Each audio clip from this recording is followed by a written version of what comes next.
Why do we feel shame about thoughts and desires that seem to come from nowhere, creeping into our minds when we least expect them? What if the very parts of ourselves we try hardest to hide hold the key to understanding who we really are? Carl Jung, one of history's most groundbreaking psychologists, discovered something that most people spend their entire lives running from: the sexual shadow that lives within every human being. This isn't about what you might think. This goes far deeper than simple attraction or physical desire. Jung uncovered a hidden realm of the psyche, where our most suppressed sexual energies don't just disappear, they transform, influence, and sometimes control our behavior in ways we never realize. The sexual shadow represents everything about our sexuality that we've been taught to reject, deny, or feel ashamed of since childhood. Jung once wrote, "Everything that irritates us about others can lead us to an understanding of ourselves. When we feel uncomfortable around certain types of sexual expression or find ourselves judging others for their choices, we're often encountering projections of our own sexual shadow. That discomfort isn't random. It's pointing directly at the parts of ourselves we've pushed into darkness. Think about the person who constantly criticizes others for being too sexual or too promiscuous. Jung would suggest that this judgment often masks their own suppressed desires for sexual freedom. Or consider someone who feels disgusted by any display of vulnerability and intimacy. They might be running from their own deep need for emotional connection during physical encounters. The sexual shadow doesn't just contain what we consider negative traits. It also holds positive aspects of sexuality that we've been conditioned to suppress. The formation of our sexual shadow begins incredibly early. From the moment we're told that certain parts of our bodies are shameful, that certain feelings are wrong, or that certain desires make us bad people, we begin splitting off pieces of our natural sexual self. Jung understood that society plays a massive role in creating these shadow aspects. The most terrifying thing is to accept oneself completely, he observed, and nowhere is this more challenging than with our sexuality. Every family has unspoken rules about sexuality. Maybe physical affection was rare, creating a shadow that craves touch but fears intimacy. Perhaps sexuality was treated as purely functional, leading to a shadow that yearns for passion and wildness.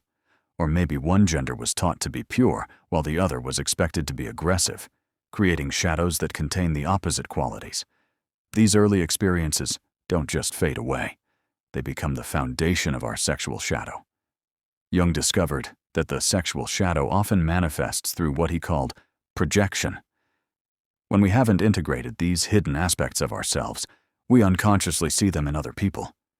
The person we find mysteriously attractive might be carrying qualities that our shadow desires to express. The individuals who trigger our strongest negative reactions around sexuality are often mirrors reflecting our own rejected aspects back at us. This projection mechanism explains why sexual attraction can feel so confusing and contradictory. Sometimes we're drawn to people who represent everything we think we don't want, or we find ourselves repelled by qualities that, deep down, we actually long to embody. Jung noted, "Your vision becomes clear when you look into your heart. Who looks outside, dreams. Who looks inside, awakens."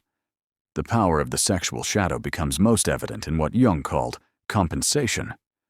When we suppress aspects of our sexuality too strongly, the psyche compensates by manifesting these energies in unexpected ways. The person who prides themselves on being completely logical and controlled might find themselves having intense fantasies about losing control. Someone who presents as sexually conservative might develop secret obsessions with taboo subjects.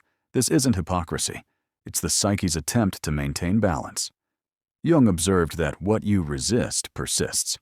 The more energy we put into denying aspects of our sexual nature, the more powerful these aspects become in the unconscious.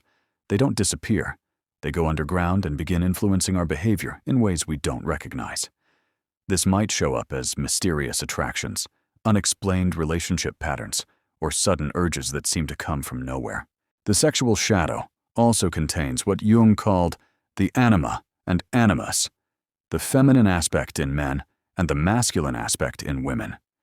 When these aspects are relegated to the shadow, they create internal conflicts about sexual roles and expressions. A man might suppress his tender, receptive qualities, only to find himself drawn to partners who embody these traits. A woman might deny her assertive, sexually aggressive side, then feel frustrated when she can't express her desires directly. Integration of the sexual shadow doesn't mean acting on every impulse or fantasy.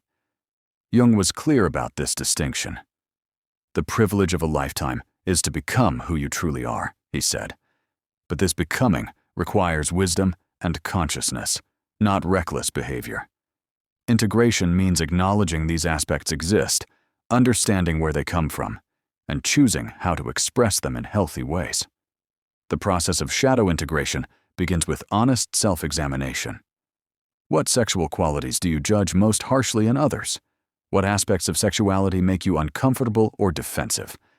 These reactions are valuable clues pointing toward your own shadow material. Jung suggested that, until you make the unconscious conscious, it will direct your life and you will call it fate. Dreams often reveal sexual shadow content through symbolic imagery. Jung found that suppressed sexual energies frequently appear in dreams as animals, mysterious figures, or situations that evoke strong emotional responses.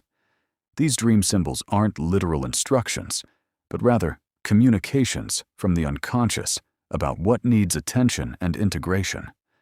The cultural dimension of the sexual shadow cannot be ignored. Different societies create different types of sexual shadows by determining which expressions are acceptable and which must be hidden.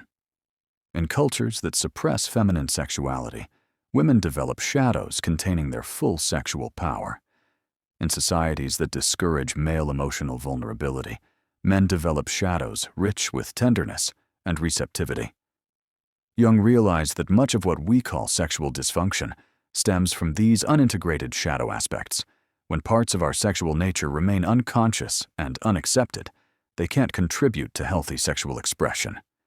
Instead, they create internal conflicts, confusing attractions, or difficulties with intimacy.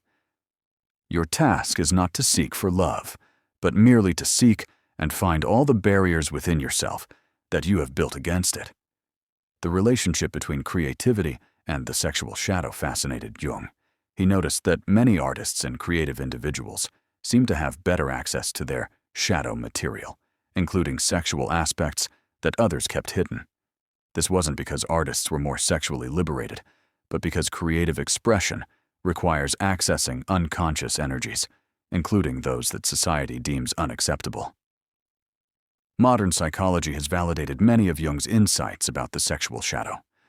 Research shows that people who can acknowledge and integrate different aspects of their sexuality tend to have healthier relationships and greater life satisfaction. Those who maintain rigid defenses against their shadow material often struggle with intimacy, creativity, and authentic self-expression. The path toward integration requires what Jung called active imagination, consciously engaging with shadow material through reflection, journaling, or therapeutic work. This doesn't mean acting on every fantasy or impulse, but rather developing a relationship with these aspects of yourself. The meeting of two personalities is like the contact of two chemical substances. If there is any reaction, both are transformed. Perhaps most importantly, Jung understood that the sexual shadow contains not just problematic aspects, but also tremendous vitality and life force.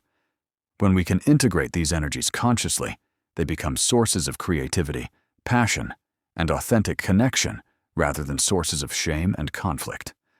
The goal isn't to eliminate the shadow, but to dance with it consciously. The truth about your sexual shadow is that it's not your enemy. It's the guardian of parts of yourself that got lost along the way. These aren't bad parts that need to be destroyed, but rather essential aspects of your humanity that need to be welcomed home. Jung's greatest insight was recognizing that wholeness comes not from perfection, but from the integration of all parts of ourselves, including those we've learned to fear. Understanding your sexual shadow isn't about becoming more sexually active or changing your outward behavior. It's about becoming more complete, more authentic, and ultimately more capable of genuine intimacy with yourself and others. As Jung wisely noted, the most terrifying thing is to accept oneself completely. but it's also the most liberating.